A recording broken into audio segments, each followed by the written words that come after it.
Hola, soy el doctor José Ernesto Contreras Pulido y hoy quiero hablarles sobre la singularidad de Jesucristo. La Biblia dice que Cristo, como un cordero sin mancha y sin contaminación, fue destinado desde antes de la fundación del mundo para salvarnos y rescatarnos de nuestra vana manera de vivir. Los que saben dicen que en los 10.000 millones de humanos que ha habido aproximadamente, solo pudo haber un Cristo,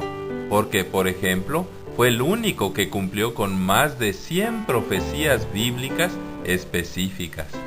Pero además, biológicamente, hay muchas y muy interesantes razones por las que solo pudo haber un Cristo.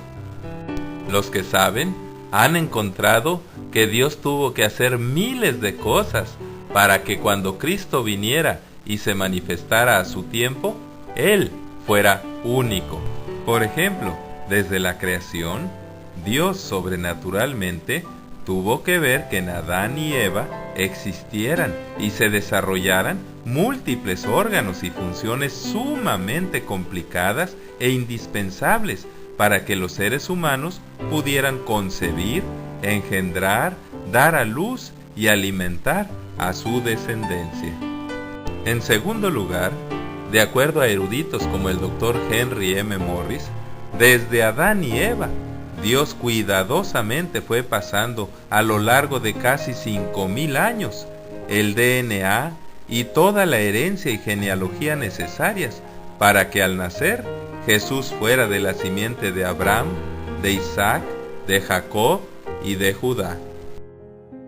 Como si eso fuera poco, Dios hizo todo lo necesario para que Jesús fuera de la casa y familia real de David, tanto por el lado de su madre biológica, María, como de su padre legal, José. No hace muchos años, la genética, ciencia que estudia las leyes de la herencia, descubrió cómo es que Dios logró que nunca pudiera haber dos individuos 100% iguales. Lo primero que hizo Dios es determinar que los seres humanos heredaran la mitad de la información genética por parte de la madre y el otro 50% por parte del padre. Pero además, para que un matrimonio nunca pudiera tener dos hijos iguales,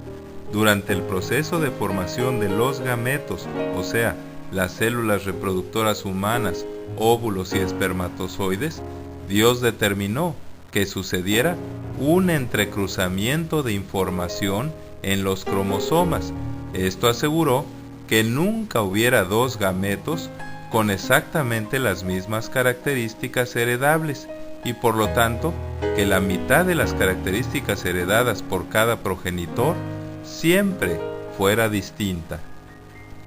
Aún en los gemelos idénticos que proceden de un mismo huevo y que en el principio tienen una información genética 100% igual, Dios determinó que durante las primeras divisiones del embrión se suprimiera la expresión de unos cuantos genes, de tal manera que una mamá observadora pudiera distinguir perfectamente, quizás por un lunar o un remolino en el pelo de la cabeza, que hay ciertas diferencias entre ellos por mucho que se parezcan.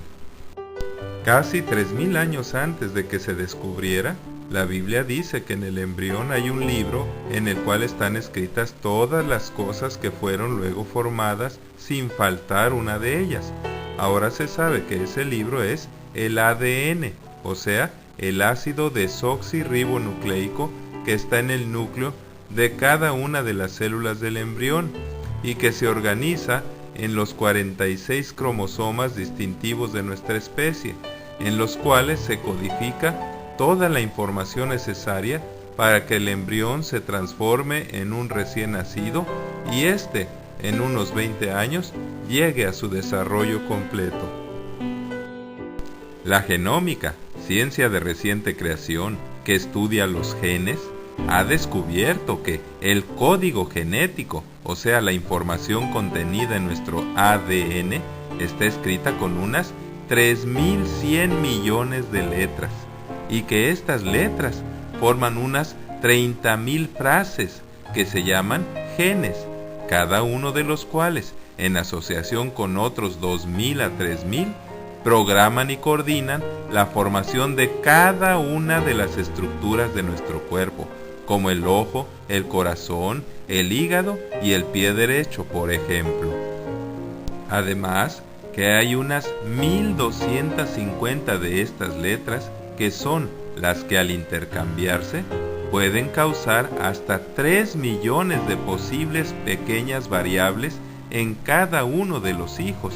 como el color de los ojos, el color de la piel, el color del pelo, la forma de los ojos, la nariz, la boca y las orejas, y la estatura y tamaño de los pies. Pero aún hay más maravillosas providencias que Dios hizo para que Jesús, el Mesías, fuera singular.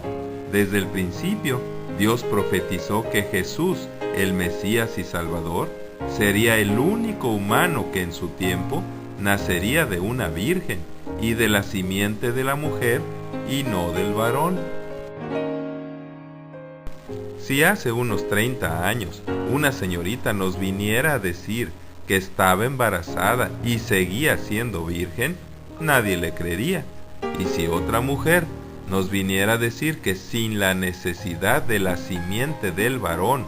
pudo engendrar un hijo totalmente normal y darlo a luz,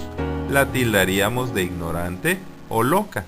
Además, gritaríamos que a la luz de los conocimientos científicos contemporáneos, eso era nada menos que imposible. Aún nosotros, al igual que Elizabeth, esposa de Zacarías, por muchos siglos tuvimos razón para dudar de la concepción virginal de María, y solo la creíamos y aceptábamos por fe, y porque la Biblia asegura que nada es imposible para Dios. Pero todo eso cambió cuando aprendimos que ahora ambas cosas son posibles, desde que un junio 1978 años después de que nació Jesús, nació Louise Brown, la primera niña de probeta, concebida sin relaciones sexuales y que hizo posible el embarazo de una virgen.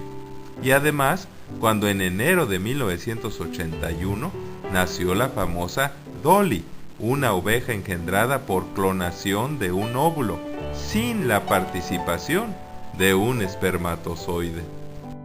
¡Oh, la sabiduría de Dios y la miopía científica y ridícula del hombre! Ahora tenemos luz sobre cómo en el óvulo de María, con fórmula cromosómica normal 22X, Jesús fue concebido por el Espíritu Santo, quien contribuyó con la otra mitad de cromosomas, el 22Y, correspondiente a la herencia del Padre. La Biblia dice que todo esto lo logró el buen Padre Celestial antes de que María y José se juntasen.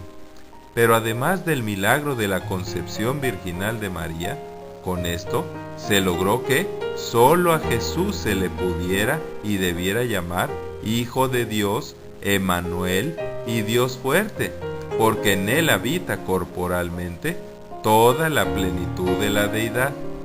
También se logró que Jesús fuera concebido sin pecado, porque no heredó del espermatozoide de José el pecado original y la concupiscencia, o sea, el apetito innato para hacer el mal.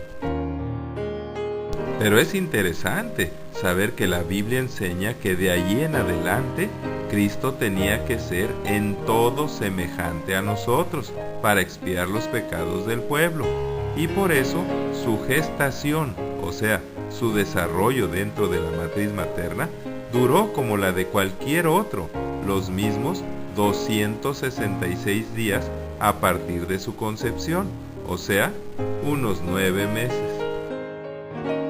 Así, su parto se desencadenó igual de súbita e inoportunamente como el de todos los demás, a tal grado que dice la Biblia que, cumplidos los días de su alumbramiento, sin ningún privilegio especial, María dio a luz a su hijo primogénito y lo envolvió en pañales y lo acostó en un pesebre porque no había lugar para ellos en el mesón. A partir de entonces, aún siendo una adolescente primeriza e inexperta,